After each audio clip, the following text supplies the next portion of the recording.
Good morning সবাইকে। সবাই সকাল সকাল কি করছো একটু জানাবে। আমি তো সকালবেলা ঘুম থেকে উঠেই প্রথম কাজ হচ্ছে আমার ঘর গোছানো, তারপর নিজে ফ্রেশ হওয়া, তারপর মেয়েকে ফ্রেশ করানো, রেডি করানো। ও একটু পাশেই স্কুল আছে, সেখানে যায়, খেলাধুলো করে।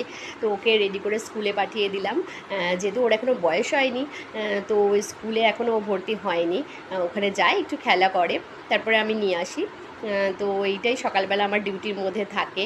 আবার যদি স্কুলে না পাঠাই, ও খুব কান্নাকাটি করতে থাকে, ওর একটা অভ্যেস হয়ে গেছে, সেজন্য স্কুলে প্রত্যেক দিনই ও যায় প্রায়। তো তারপরে আমার ঘরের কাজ থাকে, রান্নাবান্না থাকে। তো তোমরা সকালবেলাটা কিভাবে সামলে নাও?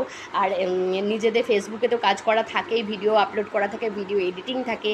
তো সেই সমস্ত কাজ করা একটা চাপের মধ্যেই থাকি। তো সকালটা একদম শুরুতেই ফার্স্টেই আমরা সবার সাথে বন্ধুত্বটা করে নিই, এনগেজমেন্টটা বাড়িয়ে নিই।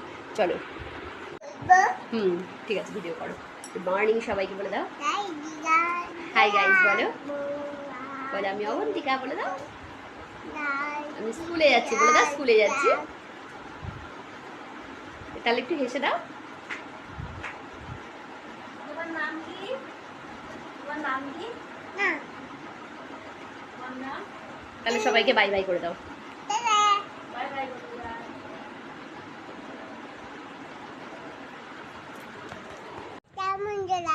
তুমি কোথায় যাচ্ছ?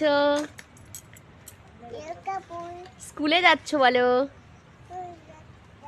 আচ্ছা ঠিক আছে, যাও। সব কাজের মাঝে একটা ভালো কাজও করে নিয়েছি, এনগেজমেন্টটা বাড়িয়ে নিয়েছি সবার সাথে। সবাই যেহেতু গুড মর্নিং পোস্টটা করে, তো এখানে রিপ্লাই দেওয়াটা খুব সুবিধা হয়। তো একটা করে কমেন্ট করে, আর সেই কমেন্ট বক্সে সবার একটা করে রিপ্লাই করে এনগেজমেন্টটা বাড়িয়ে নিয়েছি। তাই রিচটাও দেখলাম অনেকটা আপ হয়ে গেছে।